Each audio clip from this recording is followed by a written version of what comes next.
Hello guys, আসসালামু আলাইকুম। আশা করি আপনারা সবাই ভালো আছেন। আজকে আমি আবার নতুন একটা রেসিপি নিয়ে হাজির হলাম। আর আজকে আমি গরুর মাংস রান্না করব। এই দেখুন আমার হাতে গরুর মাংস। আর এই দেখুন গরুর মাংসগুলো কত সুন্দর, একদম ফ্রেশ। মাংসগুলো আমি ধুয়ে কেটে নিয়েছি। এবার আমি লবণ আর হলুদ মাখিয়ে নিব। এবার এর ভিতরে পরিমাণ মতো লবণ দিয়ে দিব আর হলুদের গুঁড়া দিয়ে আমি মাখিয়ে 20 মিনিটের মতো রেখে দিব। ফিরে এলাম 20 মিনিট পরে। আর এই দেখুন আমাদের মাংসের কালার কতটা সুন্দর আসছে। এবার আমি চুলায় একটা ডেকচি বসিয়ে দিব আর জাল ধরিয়ে নিব। গরম হয়ে গেছে। এবার এর মধ্যে সয়াবিন তেল দিয়ে দিব। পরিমাণ মতো তেল দিয়ে দিচ্ছি আর দিয়ে দেব তেজপাতা।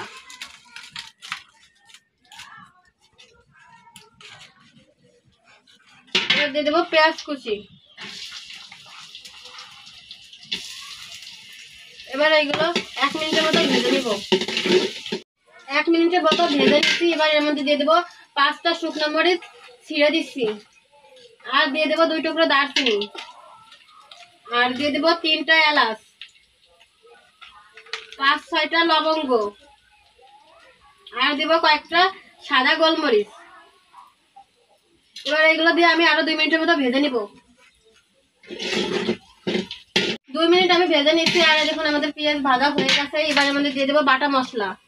দিয়ে দেবো 1 চামচ পেঁয়াজ বাটা আর দিয়ে দেবো 2 চামচ রসুন বাটা আর দিয়ে দেবো 1 চামচ আদা বাটা, 1 চামচ জিরার গুঁড়া আর 2 চামচ মরিচের গুঁড়া দিব, স্বাদ মতো লবণ আর দিয়ে দেবো 2 চামচ হলুদের গুঁড়া। এবার আমি মশলাগুলো 2 মিনিট কষিয়ে নিব। ফিরে এলাম 2 মিনিট পরে। এবার এর মধ্যে আমি অল্প পরিমাণে পানি দিয়ে মশলাটাকে আরো 5 মিনিটের মতো কষিয়ে নিব। ফিরে এলাম 5 মিনিট পরে। আর এই দেখুন আমাদের মশলার উপর দিয়ে তেল ছেড়ে দিচ্ছে। এর ভিতরে এবার এই মশলা দিয়ে আমি আরো কিছুক্ষণ কষিয়ে নিব। আমাদের মশলা মিশানো হয়ে গেছে। এবার এর মধ্যে দিয়ে দিব গরুর মাংস। এবার এগুলো দিয়ে আমি কিছুক্ষণ কষিয়ে নিব। আমি মাংস কিছুক্ষণ কষিয়ে নিয়েছি। আর এই দেখুন মাংস দিয়ে কত পরিমাণে তেল ছাড়ছে। আর মাংস কিন্তু যত কষানো ভালো হবে তত খেতে মজা হবে। এভাবে কিছুক্ষণ কষিয়ে নিব। এবার আমি ঢাকনা দিয়ে 5 মিনিটের মতো ঢেকে দিব। ফিরে এলাম 5 মিনিট পরে। এবার আমরা ঢাকনা নামিয়ে নিব। আর এই দেখুন আমাদের মাংসে কিন্তু অনেক পানি ছেড়ে দিচ্ছে। আর মাংসের কালারটা দেখুন কত সুন্দর আসছে। যতক্ষণ না মাংসের পানি শুকায় ততক্ষণ আমরা মাংস ভালো করে কষিয়ে নিব। এই দেখুন আমাদের মাংসের পানি পুরোটা টাইনে গেছে। আর এই দেখুন মাংসের কালারটা কত সুন্দর আসছে।